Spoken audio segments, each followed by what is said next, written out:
Good morning po. Hindi po ako mag-speak. Ako lang pong magpe-pray. So I'd like us to everyone to please open your camera. Okay. Hallelujah, Lord. Hallelujah, Lord. Salamat po, Panginoon, sa araw na ito. Lord, we are just so excited, oh God, to hear your word, oh God. And right now, oh God, we believe, Daddy God, that we are in tune. Our spirit is in tune to receive, oh God. Lord, thank you, Lord, for um, uh, thickening of the Holy Spirit right now, thickening of the anointing right now, oh God. Lord, increase in revelation as well, oh God. As you, Lord, put the word in the tongue of Jeline right now, who would speak, oh God. Lord, I believe, Daddy God, that this word will not just stay, oh God, Lord, in us, but it will manifest in our lives, oh God, Lord, to be a blessing to others. And right now, we just want to thank you, oh God, Lord, in Jesus' name. Amen and amen. Amen. So, good morning. Good morning, everyone. So, sa mga walang ginagawa or pwede mag-open ng cam para at least may interaction tayo kahit video lang, no? Ayun. So, good morning. Kamusta po lahat? And so today I'll be your speaker and we're going to talk about the book of Esther or Life of Esther. Slightly challenging nung nabigay sa akin yung topic kasi Esther, 10 chapters pala siya. Ayun, pero okay lang. We can summarize naman the story. At the same time, may background na kasi ako sa kay Esther eh. And alam kong hindi siya yung typical na ginagamit ni God. Kasi makikita natin yan kung ano yung background niya, kung paano siya ginamit ni God sa story na to, no? So, ayan, start na tayo. Okay na kayo lahat? Okay na tayo. Sige. Ayan. So, according sa mga nabasa kong research, no, some contend the book of Esther ought not to be in the Bible kasi it never mentioned the name of God. So, dalawang books sa Bible yung hindi minention yung name ni God and one is Esther and yung isa is Song of Songs, no? Pero parang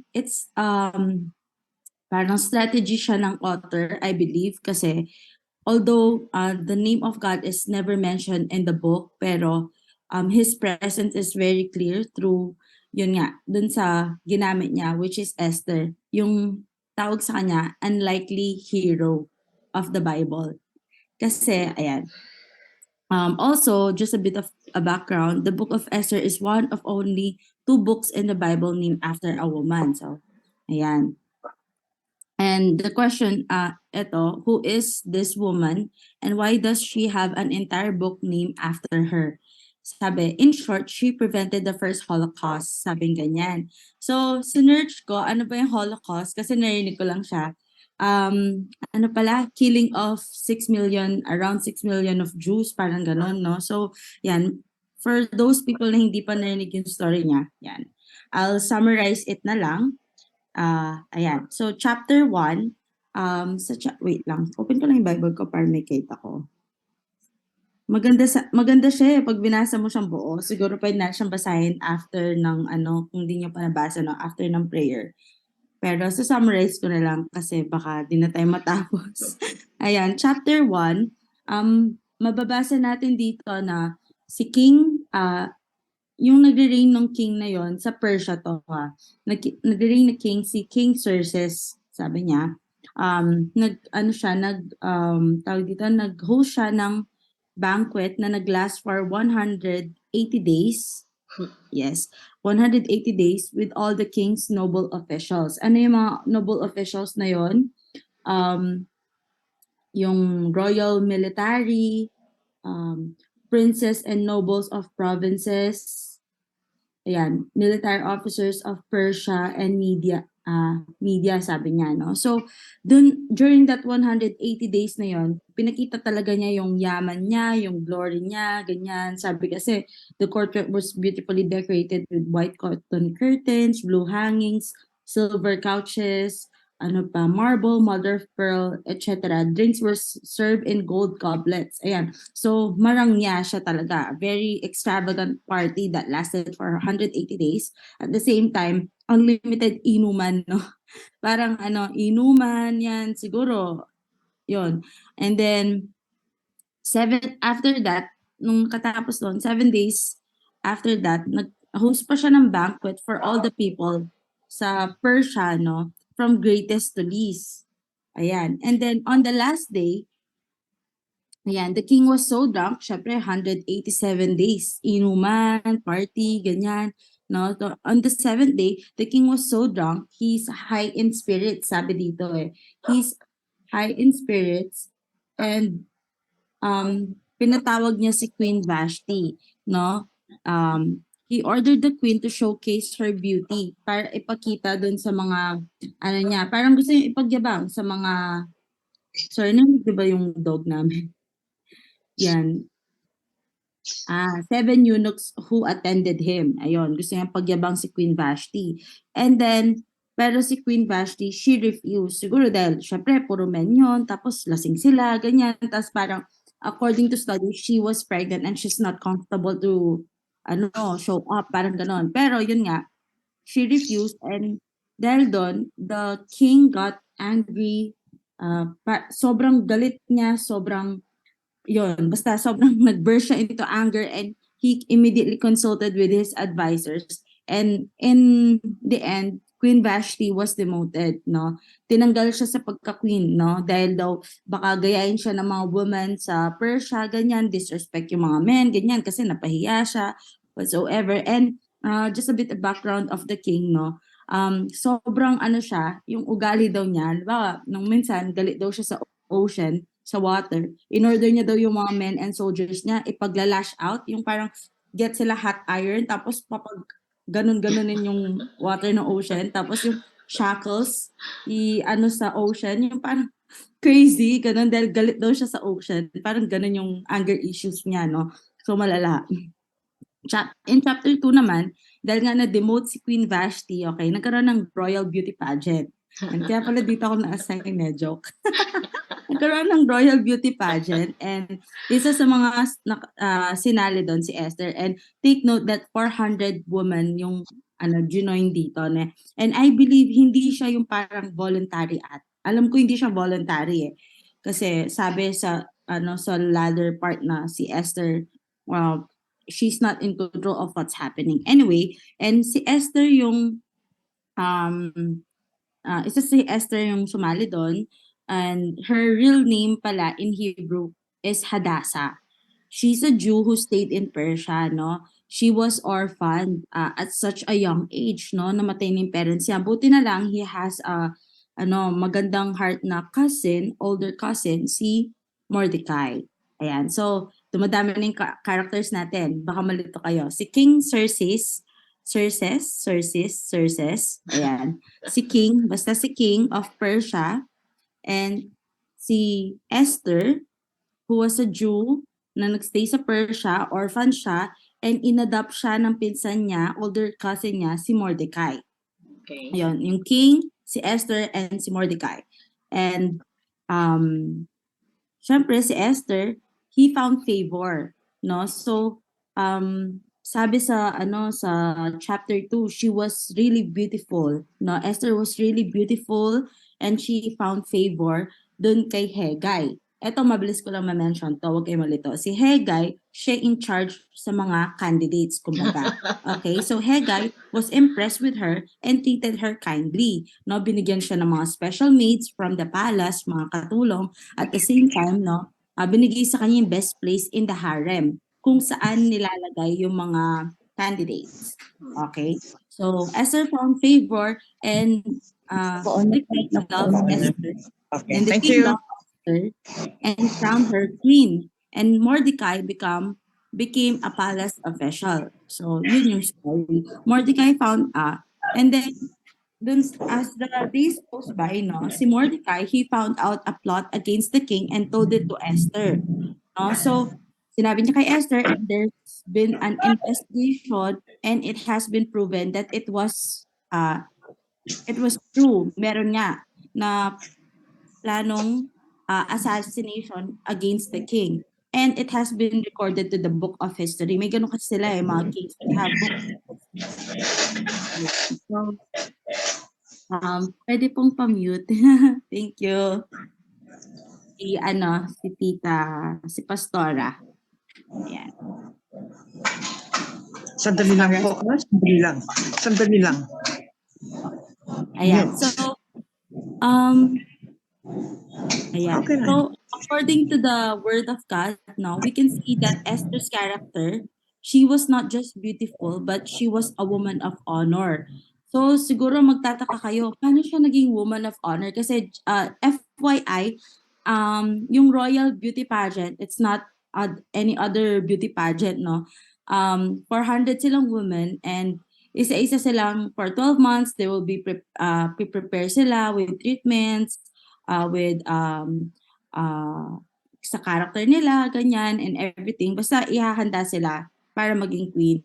And bago sila makatapat sa king, no, para mag-spend ng one night with the king. So alam niyo na, no, not to sleep with the king. So yun siya. So isipin mo, how did she become a woman of honor? So in his quest for a new king, the king was dishonoring, yun nga, countless young women, stripping them of their virginity and casting them aside to rank of concubine.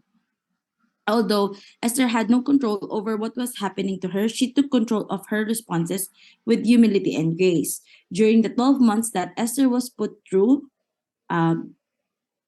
it was her character that gained the favor of those in authority, di ba? Si Hegai. No? So when her turn came to be brought before the king, she was allowed to bring whatever she want with her to garner favor. Pwede siyang magdala ng siguro pinakamagandang dress or pinakamamahaling perfume, no? So instead of manipulation, she chose trust. No, hindi, siya, kumbaga, sinunod niya yung advice ni Hegai na wala na siyang dalhin, ganyan. So yun, chapter 3, si Haman. Ayan, nag-add tayo ng character si Haman, pinromote siya ng king, he's most powerful official, no, ng king. And dahil ego, ganyan, si Haman kasi ego, ganyan, tapos mayabang siya, ganun yung character niya, no? And pinautos niya sa king dahil nga yun nga he's one most powerful official na mag-bow down sa kanya, no? So lahat in showing respect. So he found out na si Mordecai, he won't bow down to him, no? Kasi nga si Mordecai, he is, I believe, yun nga, he will only bow down to God, okay? So Mordecai won't bow down to him, and also yun pala sa story, hindi nila reveal yung nationality nila na Jew sila. Si Esther, kaya yung Hebrew name niya is Hadassah, pero Esther yung nagpakilala siya as Esther, and si Mordecai, hindi nila sinabing nationality nila. Pero si Haman, nalaman niya na he is a Jew. So he looked for a way, hindi lang na, syempre, napikon siya kay Mordecai, hindi lang siya, tawag dito, hindi lang niya, like, pinag-initan si Mordecai, pinag-initan niya din yung buong buong race ng Jews, no? He wants to he looked for a way to destroy all the Jews. And Haman, no, made the king to decree that all Jews be killed. Yan, and pay a large amount of money. So sinabi niya sa king, sinuggest niya sa king na, ay, may mga small group of ganyan na dito iba yung nila, ritual nila, blah, blah, blah. So, gusto niya ipapatay young, old, women, and children, and napa-agree naman niya yung king. So, nag-decree yung king na on March 7, ipapapatay lahat ng Jews sa Persia. Young, old, women, and children. So, imagine that, no? So, chapter 4, Mordecai told Esther and made her go to the king. So, si Mordecai, sinabi niya, syempre nalungkot siya. He even wear a burlap para to show his mourning na siya. He's full of sorrow, ganun. Syempre, papatayin lahat, no, ng Jews.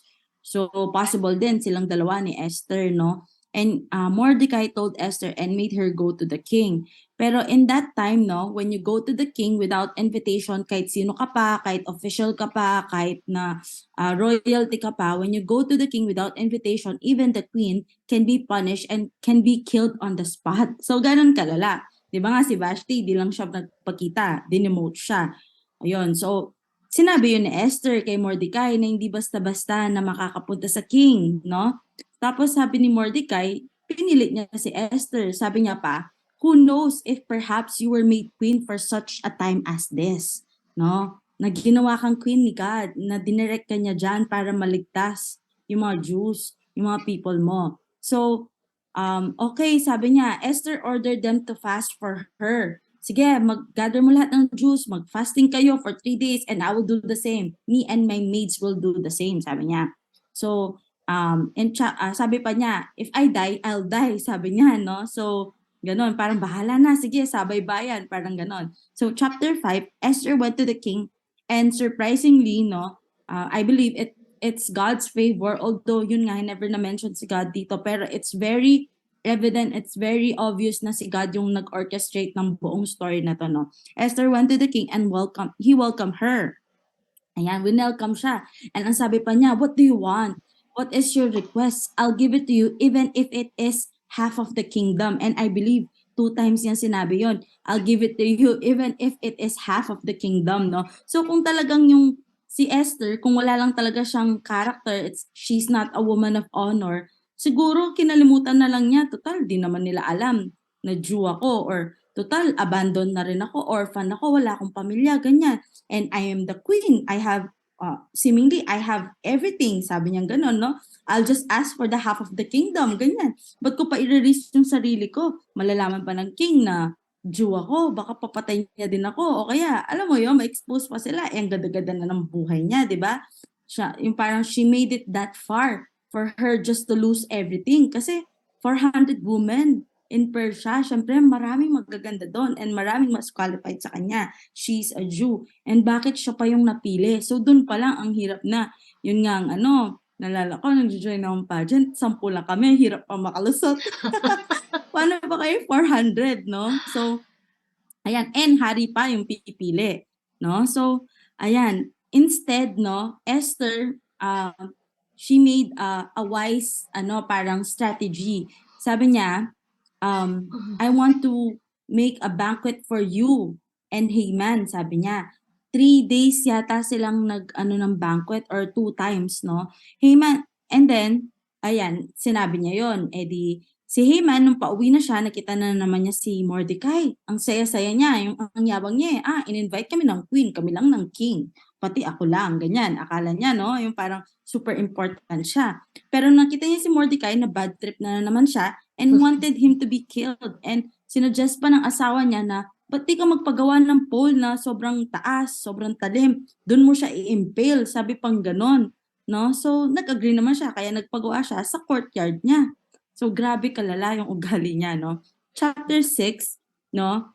Before the banquet, which is si Haman, nagpagawa siya ng pole, and in the morning, sasabihin niya sa king na ipa-impale si Mordecai, no? Pero, galing talaga ni God, no? In chapter 6, the king had trouble sleeping. O, di ba? Yung, paano mo na hindi si God to, na walang nag-orchestrate na to, ganyan. The king had trouble sleeping, sabi ganyan. So, he ordered the attendant to read the book of history of his reign to him. Hindi siya makatulog. Sige, basahin mo nga yung book of history. And then he discovered Mordecai's loyalty to him and made na-discover niya si Mordecai pala, niligtas siya from assassination. Yung nalaman niya, di ba, may nag-assassinate. Hindi man, sabi niya, anong ginawa natin dito sa taong to? Sabi niya ganyan. Anong ginawa natin or binigay natin reward? Sabi ng attendant, wala po. So, in the morning, si Haman, ganyan, sabi,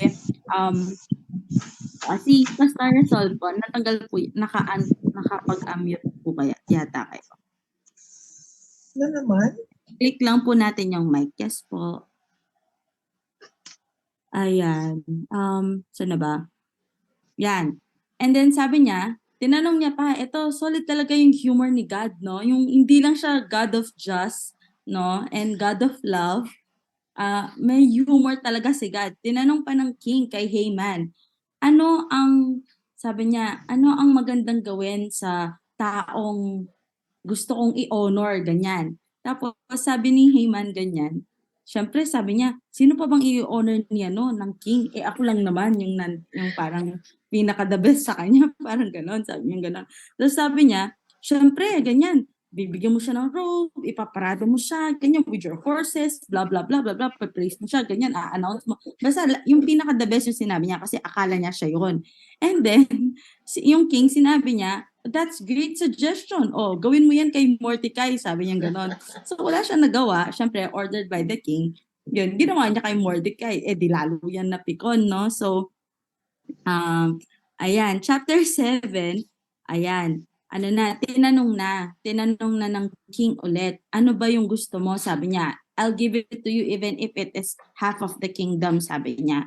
Tapos Esther asking for her life and her people to be spared. Sinabi na niya na Jew siya and yun nga, kailangan mas spare yung tao niya, ganyan. Tapos, nalaman na din ng king, yun pala setup pala kay Haman, yun na pala yung katapusan niya, no? Nalaman din ng king na yun yung intention ni Haman na parang inano siya, nilead siya doon, ganyan. Kasi sabi niya, sino ba naman yung magpapagawa niyan? Ang sama naman ng ugali, sabi pa ng king eh. So yun, nalaman na si Haman yon and lalo na si Mordecai pa naman, before pa masasabi ng ni Haman na ipa-impale si Mordecai, na good shot na siya sa king, di ba? So galing ng timing ni God. Kaya nga yung mga ano natin, no? Minsan, ano lang, segue lang, yung mga bills natin, yan. 10 days pa, 5 days pa, tapos nag-worry na tayo. Naalala ko kasi nag-budget ako last time. Sabi ko, hindi, 10 days pa. Sabi ko, marami pa pwedeng mangyari. Sabi ko gano'n. So, minsan, gano'n, no? Reminder lang. Very basic, pero yun nga, no?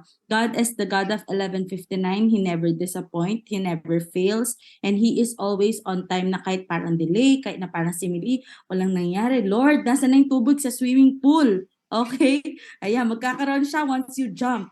Amen. Amen. So, yun, ayan, and then, ang nangyari, the king ordered Haman to be impaled dun sa pinagawa niya kay, yung pinagawa ni Haman na ma-impale si Mordecai, dun siya namatay. Imagine yung ano, no?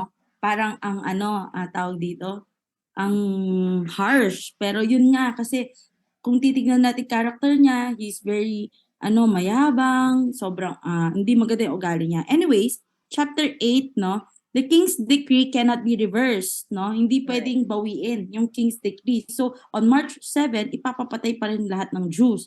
Pero, binigyan niya authority si Mordecai at si Queen Esther to decree using the king's authority. Binigay yung sing-sing niya, no? So, ganun ka-favor sila. And he made another decree from Esther's request na the Jews can defend themselves. And then, on chapter 9, March 7, 2 decrees happened that day. And the Jews, yun nga, in short, overpowered their enemies, no? Kasi, ang nangyari, all nobles of the province, highest officials, governors, and royal officials helped the Jews because of their fear of Mordecai. Kasi nga na-promote siya. He was promoted in the king's palace. His fame spread as he became more powerful. Siyempre, yung influence niya, siya yung in-honor ni siya yung in-honor ng king, yung todo honor, yung pinag-group pa siya, pinagparada pa siya. Tapos, tawag dito, pinagparada pa siya. Tapos, alam nila na super loyal siya sa king. Tapos, na-impale pa si Haman because of him. So, nag-spread yung na yun, yung news na yun, yung influence niya. Kaya lahat ng nobles of the province, mga highest officials, governors, royal officials, no, takot silang patayin yung mga Jews. Takot sila sa mga Jews because of Mordecai. Anong nangyari? Tumulong pa sila. No? Tumulong pa sila to para hindi mamatay or hindi mamatay yung mga Jews. Kinalaban nila yung sarili nila, no, na mga lahi. And in the end, the Jews were able to kill 75,000 of their enemies, and this became an annual celebration, no? Kasi na-survive nila yon. Grabe, no? It should have been parang massacre ng mga Jews. God's plot twist. Grabe si Lord, no? So ito, sobrang laking bagay nito. This involves the king, the queen, the whole country, 75,000 people. Ano pa ba yung hindi kayang gawin ni God? Ano pa ba yung pinagpe-pray mo na kailangan ng intervention ni God sa buhay mo na hindi niya kaya, wala, no? And sabi ko nga, no, God does not know how to lose, no? He just win. Amen. He just wins, no? And at the same time, nalala ko nga, pag hindi mo na control yung isang bagay talaga, si Mordecai, kahit na parang may position sila, di naman talaga nila control kung titignan mo kasi yung king pa rin talaga yung pinaka highest authority Pag malay mo, tinupak yung king, sabi niya, ayoko, ganyan. Tapos pinakulong niya pa si Mordecai at si Esther. Pwede mangyari yun Nakikita lang natin na ano siya, maganda yung kinalabasan kasi alam na natin actual story. Pero yun nga, ano ba yung pinagpipray mo na hindi mo na control sa buhay mo na albawa, maybe it's a sibling na hindi maganda ugali or parang tawag dito, yung ano siya, malayo siya kay God. Hindi na natin control yun 'di ba? Hindi natin control, hindi natin sila mababago. Kung walang makakapagpabago sa kanila, si God lang yun. Kailangan yun ng divine intervention and I'm sure God loves that person also and He is parang He's continuous speaking to that person. Ganyan, pwede mo siyang prayer lang talaga kasi hindi mo siya mapa-force, no? And kapag finorce mo pa na baka lumayo lang lalo yung tao na yun, ano pa yung mga kailangan ng intervention? It may be a sickness, no? Situation in the family, or extreme debt, okay? Utang, no? So ano pa ba? Ito, share ko lang sa business namin before nag-open kami during pandemic, lockdown yon June 2020, no? And of course, kahit nasabi mong nag-aral ka sa ganyan, ang goal namin is ganito, ganyan. Ang confidence ko lang talaga nung nagtayo kami ng business, nag-open kami ng business is the confidence we have in the Lord.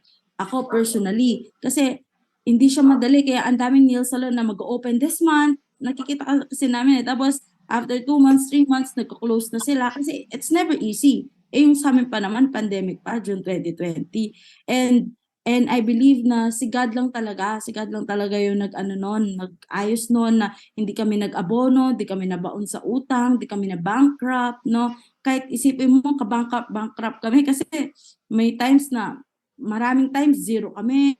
3 days in a row, consecutive 3 days, zero kami. Umiiyak na ako dahil nalulungkot ako or parang, Lord, bakit ganito? Kina-question ko na si God or parang nawawalan na ako ng pag-asa. No, I was crying because I was trusting fully in the Lord. Yung parang, Lord, thank you. Yung parang sobrang tiwala ko sa Kanya. Kahit na umiyak ako, syempre may konting kurot yun, di ba? 3 days kang zero. Pero nagpapa-thank you pa rin ako, Lord, alam ko, ikaw yung ano ko dito, source ko dito, ikaw yung magbibigay ng clients and all.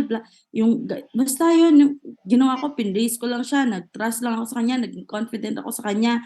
No, hindi ako nag-focus doon sa negative, hindi ako nag-focus doon sa parang reality, yung situation ko na for example, si Esther, no, yung reality niya is she's a Jew, Persian yung king, and all Jews are ordered to be killed. Yun yung reality niya.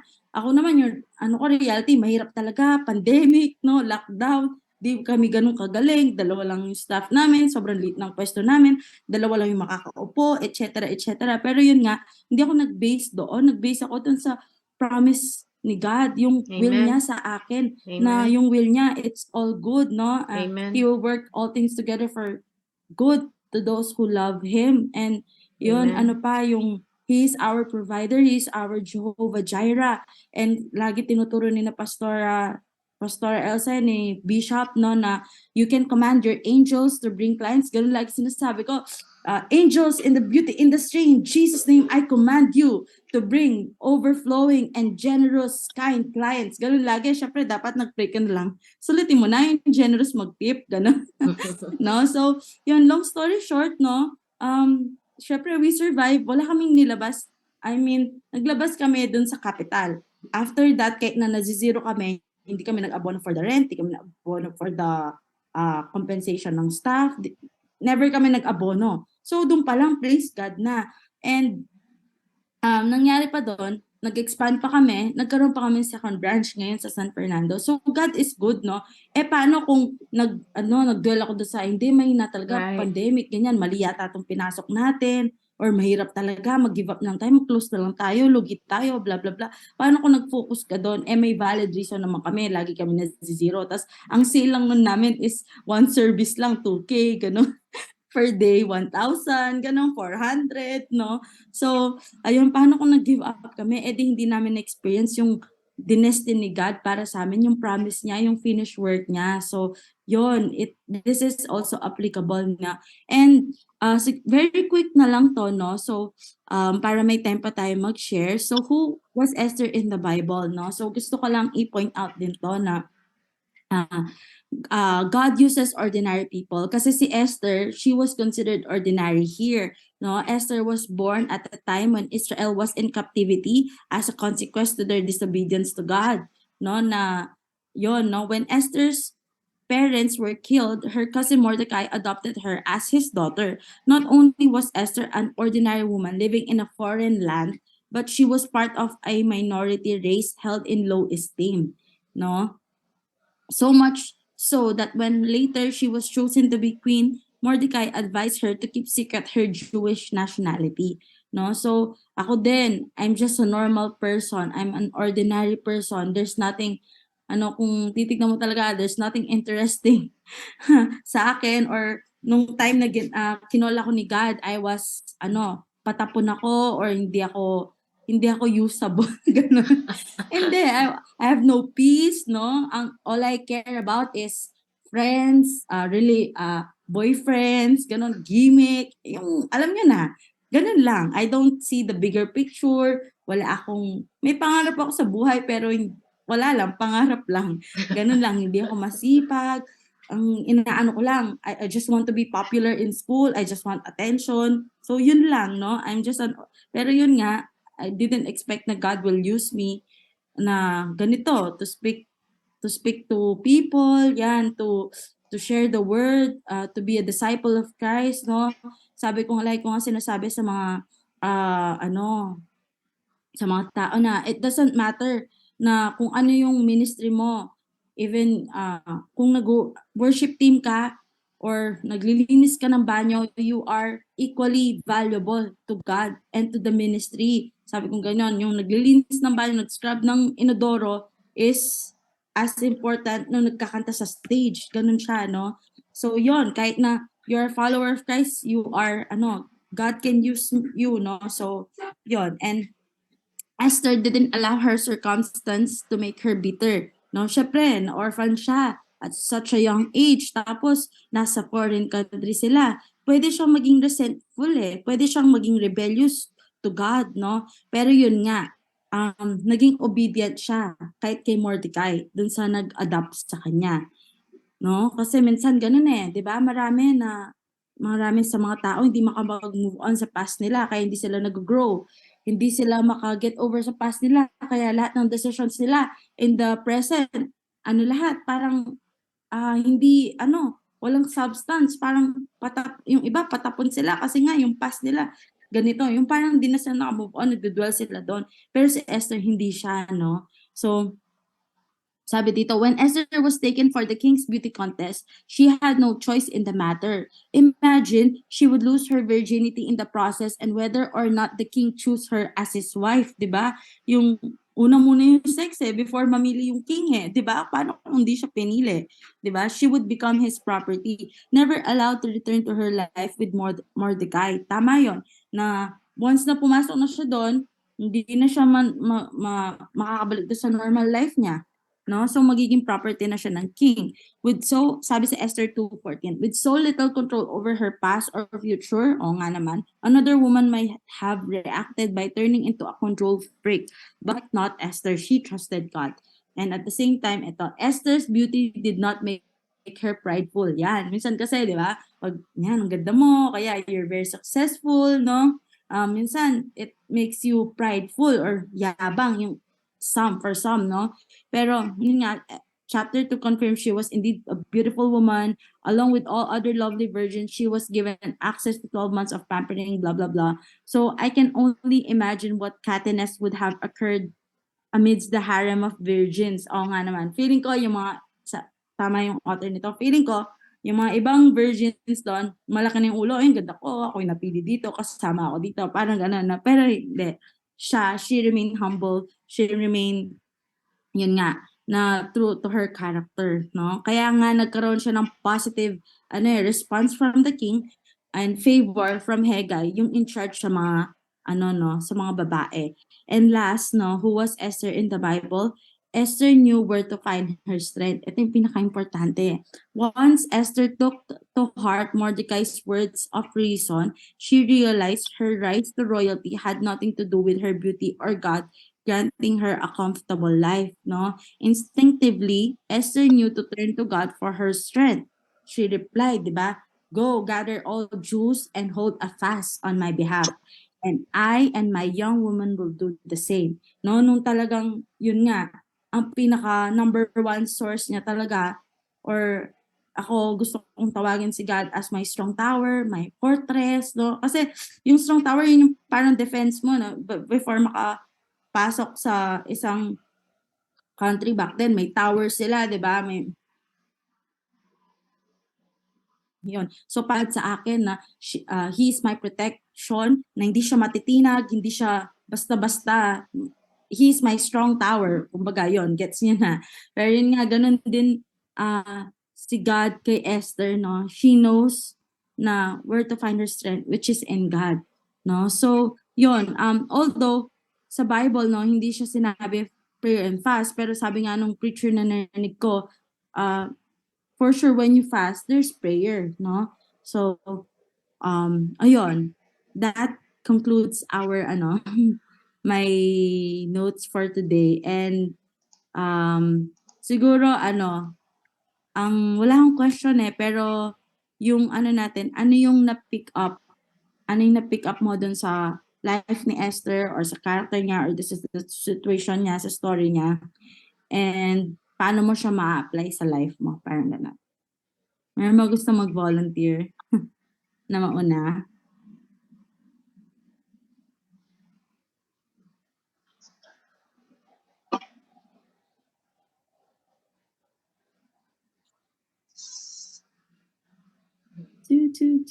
Ayan. Tatawag na ba ako?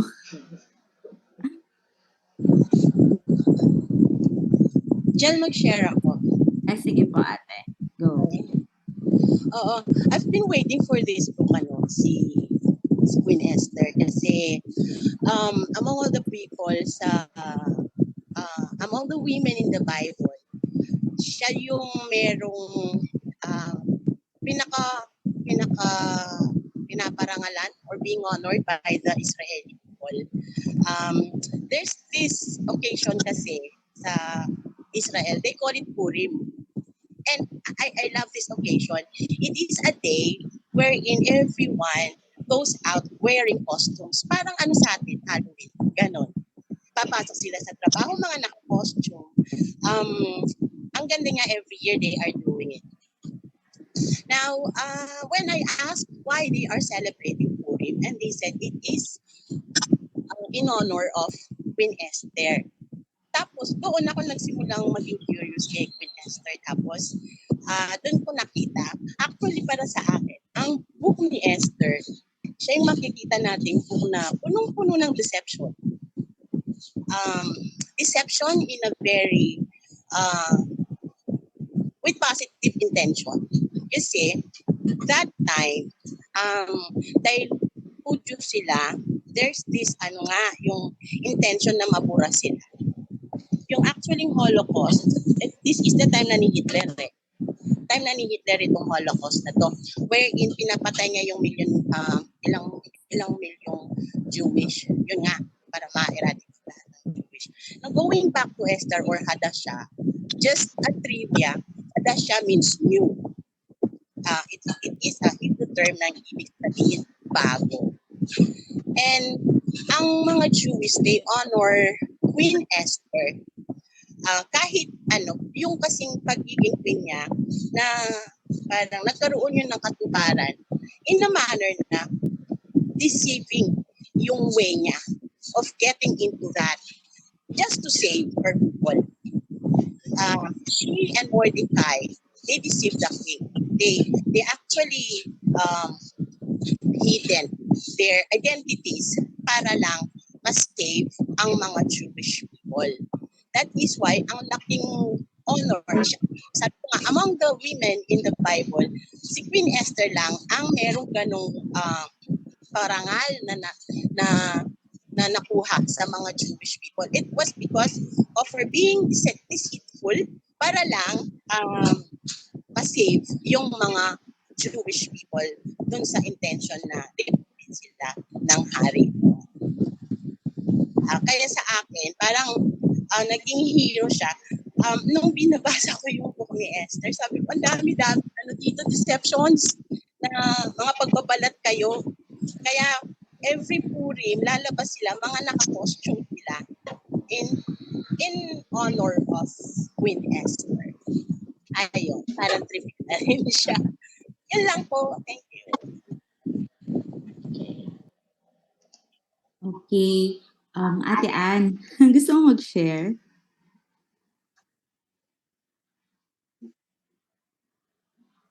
Good morning po. Hi, Jel. Actually, yung Esther, hindi ko siya story ni Esther. It was the first time I attended Powerhouse Church during Empower. Sinabi rin siya ni Pastora Sheka. So, naalala ko siya.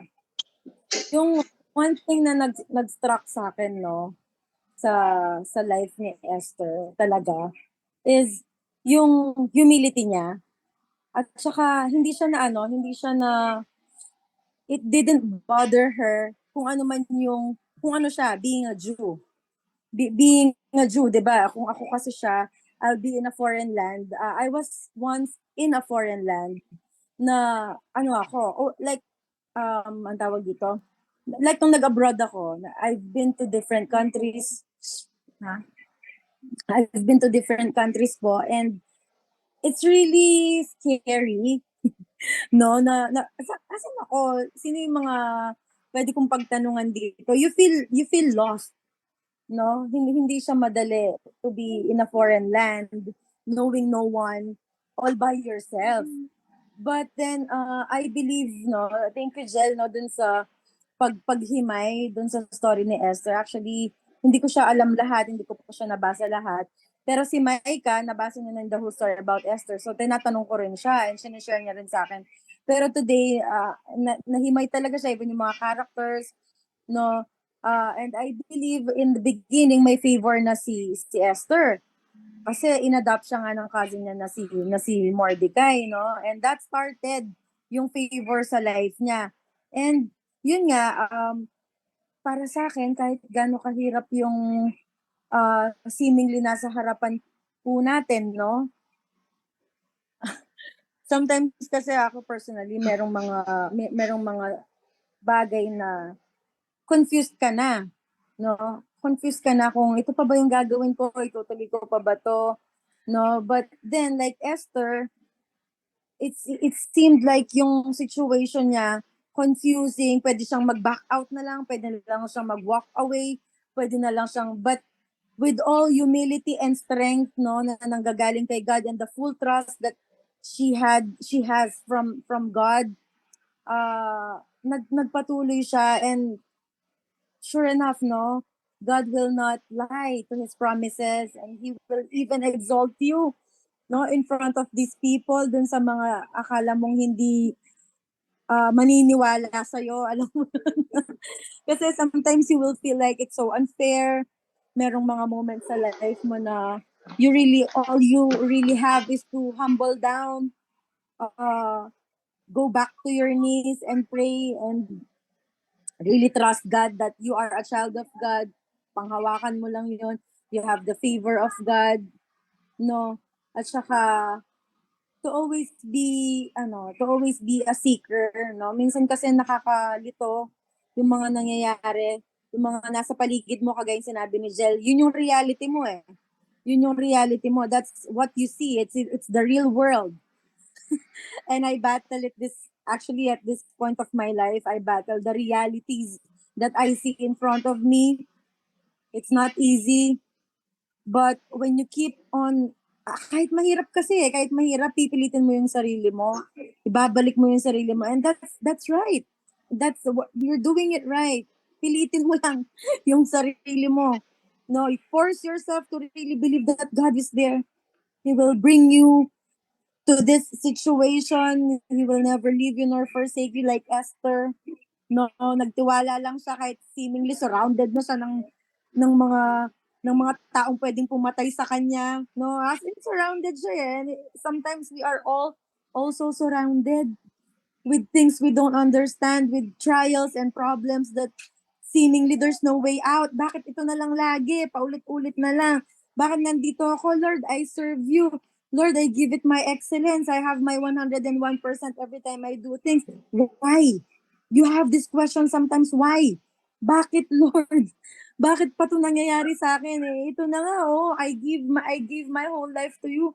But the Lord is telling us to just keep going, to trust even if the reality shows you otherwise. Just keep going and just trust. And like Esther, God will exalt you, not yourself, not by other people, but God alone. Ayun lang po. Thank you so much. Glory to God po. Amen. Sige, next po. Sis Jel ako. Good morning po. Ay, sige po. Ana. Ana din. Sige po. Dami Sige po. na pala dito. Yung kay Esther, nakita ko siya na great uncle niya si King David. So, ano pa rin siya, kung wala si Esther, na-save niya yung Jewish, hindi magaganap yung na mapanganak si Jesus. Now, God protected that na through Esther, sinave niya yung Jewish blood na para maganap yung promise ni God na dumating si Jesus dito sa mundo. So yun yun. So ang nakita ko din, just like Jesus died for us, si Esther din, si Jesus saved us, right? From that cross. He died for us. Si Esther din, sinave din niya yung lineage na kung saan lalabas si Jesus. Kung hindi, just like us na, ako din, no, yung once you are called, yun nga yung kay Esther, kahit anong sitwasyon niya, kahit maging secret pa yung life niya, doon dahil nasa foreign land siya, God will use you, kahit ano pang, saan ka man, kahit gusto mong or huminto ka, God will use you if you are called. Nobody can cancel you once you are called by God. No? So, yung kay Esther, yung all favor from the Lord, kasi gagamitin pala siya eh. Gagamitin siya. So, hindi pwedeng hindi siya kumilos doon sa foreign land na yon, kahit in secret yung identity niya. Kailangan talaga maging secret yung identity niya. If not, ubos sila doon. No? Wala tayong Jesus Christ. Pero syempre, God is the greatest, most powerful. Hindi niya pababayaan yan. Just like in our lives now. Hindi tayo pababayaan, Lord. Kasi anak niya tayo eh. Yung minsan, yun nga, yung critical na. Nandiyan na si Judith. Yung critical stage na tayo, no? God's plot twist niya, biglang magkakaroon. Favor from the Lord yung everyday life natin. We see what Esther's life was. Nakita ko na, pero siya, grabe. Yun, hindi niya alam na yun yung basta obey lang siya ng obey. Hindi niya alam na yun yung yun yung pinapagawa sa kanya ni Lord. Ang laki pala na responsibilidad niya. Yeah. Knowing and then she's a woman. But since Proverbs 31 then she obeys. Yun lang. She obeys God. Yun lang kung ano yung pinapagawa sa kanya. She went through. No? Lahat. So, lumabas si Jesus, guys. Because doon din sa mga ginawa niya. Dahil ginamit siya ng Diyos. Yun, nakita ko lang yung, yung relevance doon sa why am I called. And kahit anong mangyari, ibabalik ka ng Panginoon sa ministry, ibabalik ka ng Panginoon sa calling mo, and then, in due time, mangyayari yung gusto niyang pagawa sa'yo. Yung ganyan. That's all to. Thank you.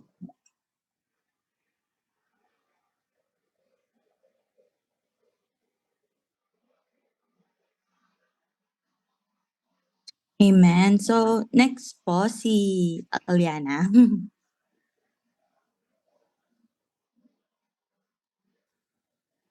Yung nakita ko sa life po ni Esther, yung parang yung pinag-aaralan talaga natin as a woman, yung to submit.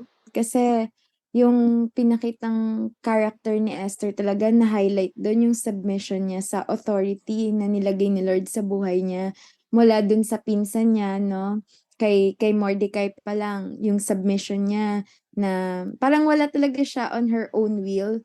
Pero yung ano nga yun submission niya kay Mordecai na and then yung nung na-promote siya dun sa pagiging ano niya nung pinili silang lahat na 400 virgins, she can decide for her own pero mas pinili niya pa rin kunin yung opinion ni Hegai, yung ano niya, yung parang eunuch na nag-alaga sa kanya nung ipe-present na siya the night before sa king, yung parang magde-decide siya kung ano yung mga pwede niyang isuot, pero lahat yon nung nabasa ko yun, Book of Esther, lahat yon talaga kinonsult niya. She's a woman of consultation first. Hindi siya yung parang know-it-all woman na parang then experience ko na to, gawin ko to. Parang ganon. Yung pinakita ni Esther talaga, yung nakukuha niya yung wisdom niya sa pag-obey niya and yung tapos after nun, nung may papagawa na sa kanya, hindi pa rin siya nag-decide on her own. Nung pwede naman niyang sabihin, may favor ako sa king Sige, kausapin ko na siya. Nung kinausap siya ni Mordecai, no, na i-save yung mga Jews. Pwede naman niyang sabihin, sinabi ng king, bibigyan niya na sa akin half of the kingdom.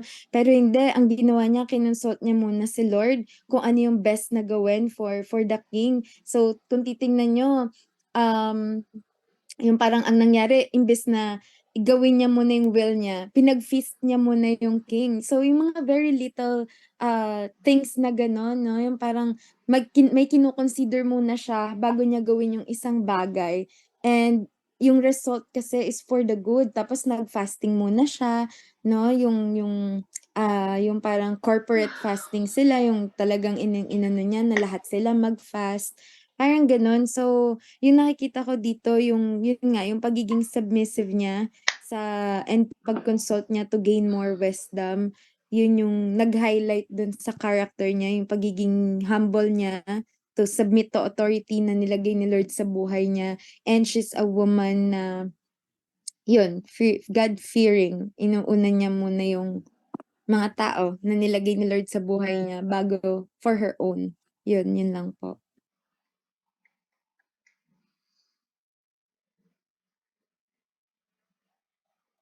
Te. Di mo nabasa yung chat. Ikaw muna. Next po ay. Okay. Ay, sorry. Inaano ko pa sa sa utak ko, inaayos ko pa. Pero yung parang pinaka natutunan ko kay Esther. Kasi 'di ba parang lately lang kasi napag-uusapan namin ni Ate Che yung hinihate yung mga babaeng preacher. kaya ang mga babaeng ginagamit ni Lord sa, kunwari kapag, ayan, sa mga big churches, mega churches, ganyan.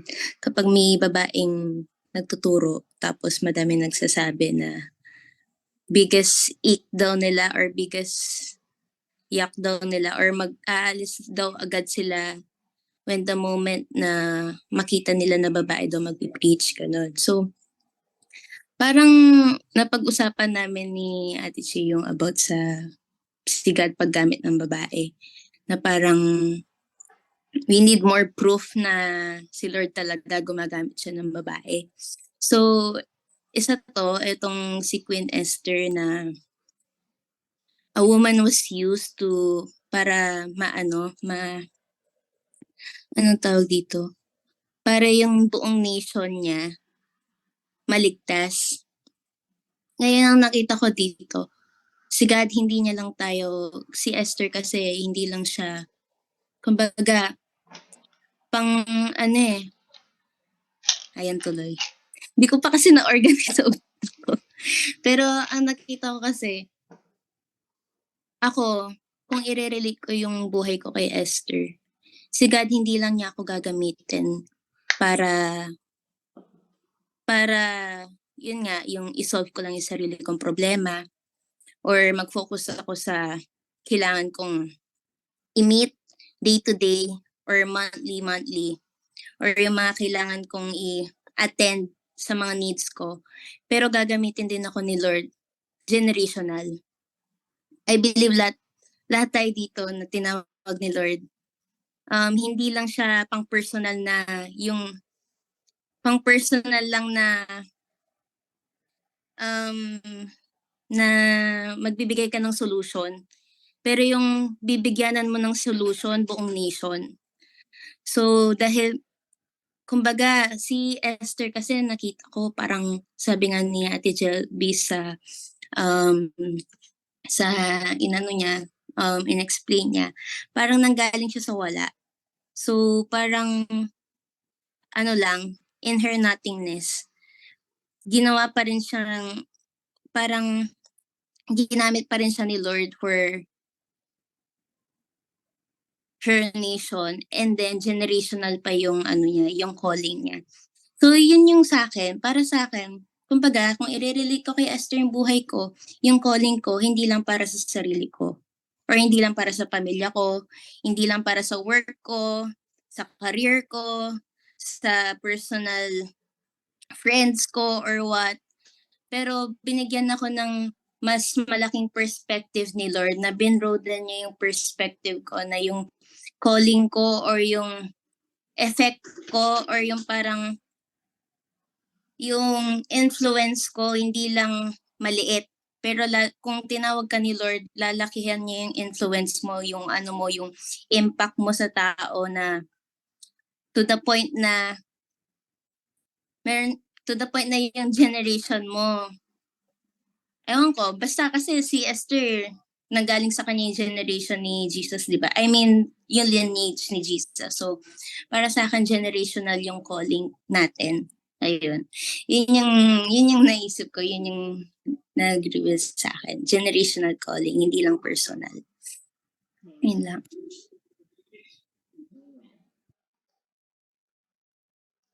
So, I guess ako na, no? Si Jel nag-start siya by saying unlikely hero si Esther. Okay, I agree with that. Lahat naman tayo, we were nobody. Okay, sino ba naman tayo? Apart from Christ, we are definitely nobody. Okay? Unsung hero eh. Pero yung mga nobodies na yon, they turn out to be somebodies. Okay? Kasi nga, good thing God is not a respecter of person. Hindi niya pinili yung mga magaganda, yung mga puputi, yung mga matatangkad, okay? Hindi niya pinili yung mga gano'n. Pinili niya yung mga kumbaga yung ready, who is already like making ways. Kumbaga yung sila mismo, they're making ways, they're preparing. Okay, just like Esther, she prepared, diba? Hindi lang, gaano ba katagal? 12 months, 1 year? 1 year siya nag-prepare para lang doon sa meet up nila ng king. Okay, lahat tayo. Okay, we are also in that stage. Okay, God will position us in a way na tayo mismo, we cannot figure out why we are in that kind of situation. Okay, yun nga puro faith, puro trust in the Lord, di ba? Every step in the way. Basta thinking na yung nga, kamukha din ng sinabi ni Te, you won't see it, yung parang, as, paano ba, yung agad-agad. Hindi mo makikita agad-agad makikita mo siya in the latter part. Ganun pala siya. Okay, buti na lang I took heed. Okay, buti na lang yung sumunod ako. Buti na lang yung mga ganyan. Pero that's it. That's faith. Okay, yung just go with the flow. The flow of what the word is saying. Okay, kaya yun lang. Lahat tayo, again, from being nobody to somebody, unsung heroes. Sa church, maraming unsung heroes, di ba? Yung mga behind the scene. Yung mga behind the scene, hindi lang naman yung preacher natin, yung mga nakikita natin sa pulpit natin, yung nakikita natin sa stage natin. Pero these people will not function without those people behind the scene. Yung mga unlikely heroes, yung mga unsung heroes. Kaya kahit sino pa man tayo, okay, o kahit sino ka pa man, okay, seemingly as of now, you are just there attending, sitting, pero you are considered the same. Okay, equivalent ng pastor. Don't think of yourself less. Okay, as long as you welcome paano ba? As long as you welcome, okay, yung si God sa buhay mo, yung move ni God sa buhay mo, I'm sure God will you will work and use you, okay, mightily kung saan man na dadalhin ka niya. Kasi hindi ko alam Okay, I started where? I started as a powerhouse. I started as what? Treasurer. And then I became Sunday school teacher. And then tapos paano na ba ako? Umalis ako. Kunwari, umalis ako for how many years? As bumalik din ako. Okay, nag-Sunday school teacher na naman. Pagkatapos ng ng Sunday school teacher, nag-cell group leader. Pero we don't know every step of the way. As long as we allow God to use us, God will always use us. Pero don't think of yourself less than who God thinks who you are. Kasi lahat tayo pantay-pantay sa Panginoon. Yun lang po.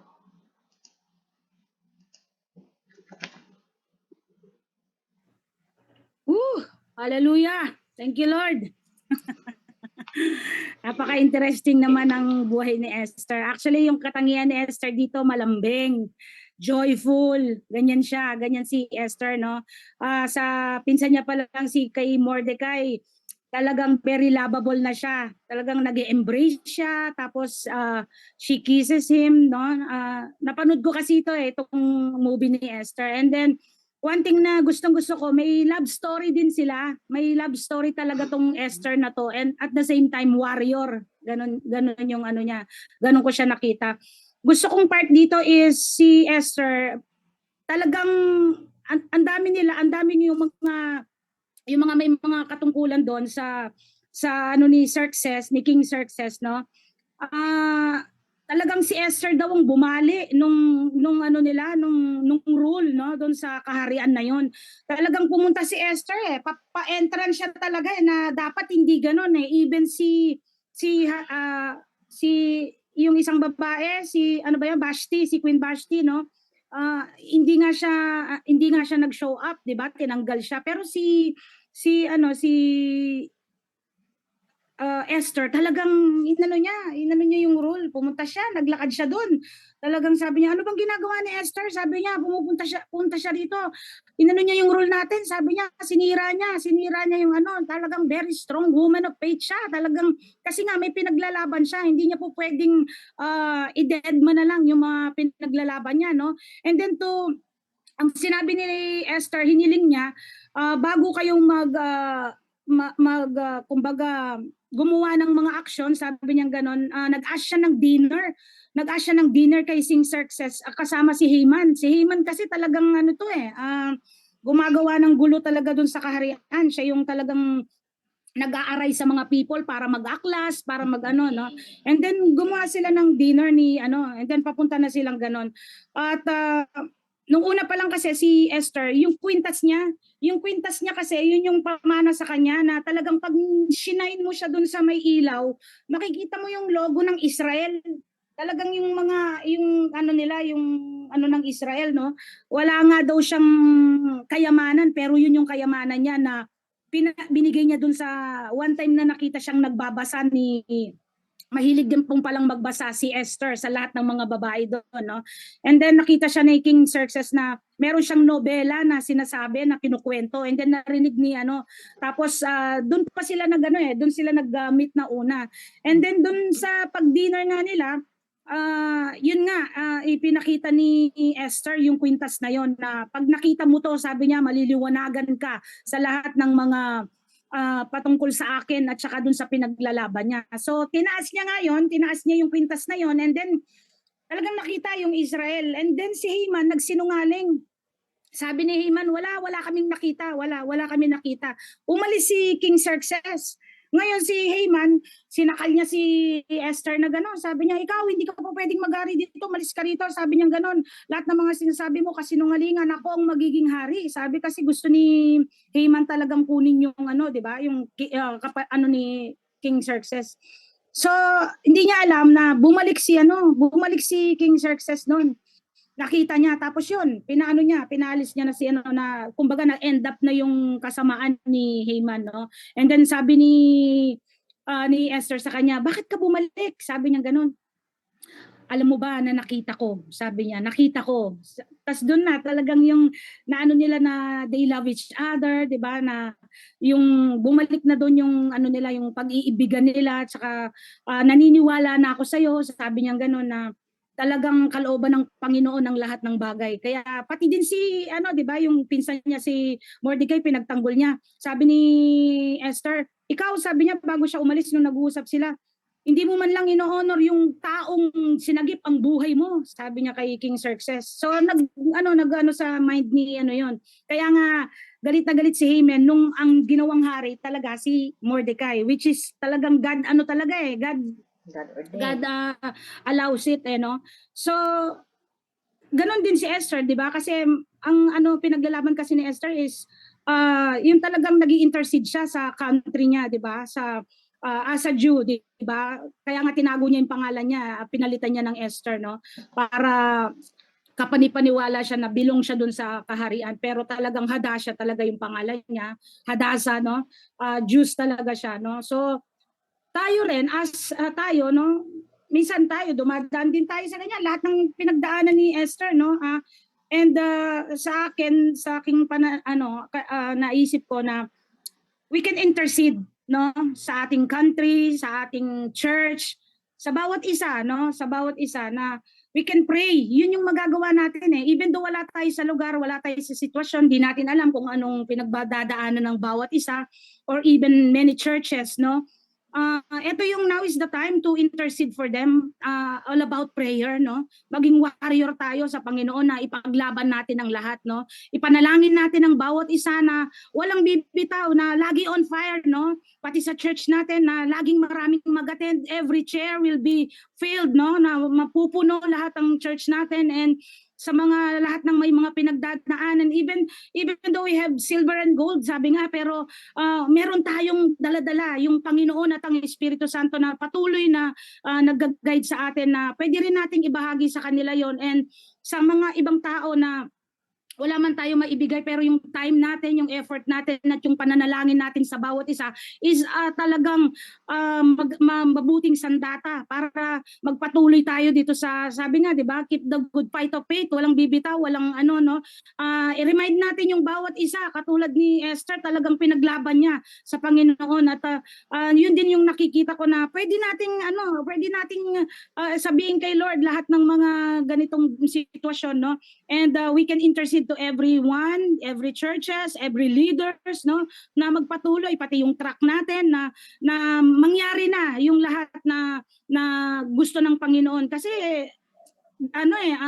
preach the gospel and then the end shall come. Yun yung gusto ni Lord, di ba? So we must pray for that. We must intercede everyone and every nation and everything, no, na naiisip natin sa mga kaisipan natin. So yun lang, we are the woman of faith. Hallelujah. Thank you, Lord.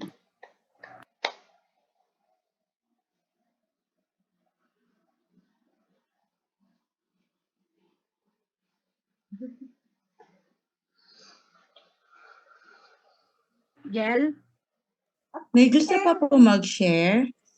Take over mo muna. Kung may gusto pa may mag-share. Okay, sige po. Sino pa po gusto mag-share daw? Kasi si Ate Jel mag-work na siya niyan. Tatawag na lang ako. Ikaw, Ate Avon, gusto mo ba mag-share?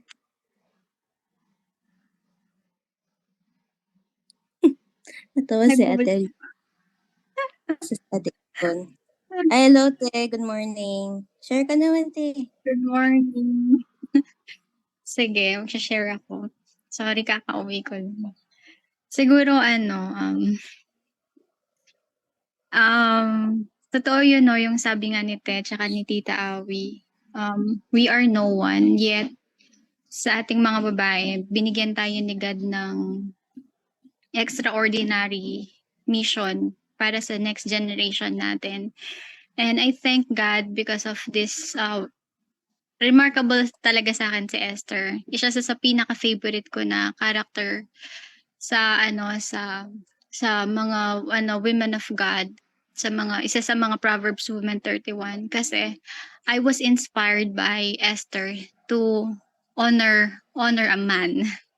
Kasi bata pa lang ako, I was raised and born na hindi ako marunong mag-honor. I was an Amazon.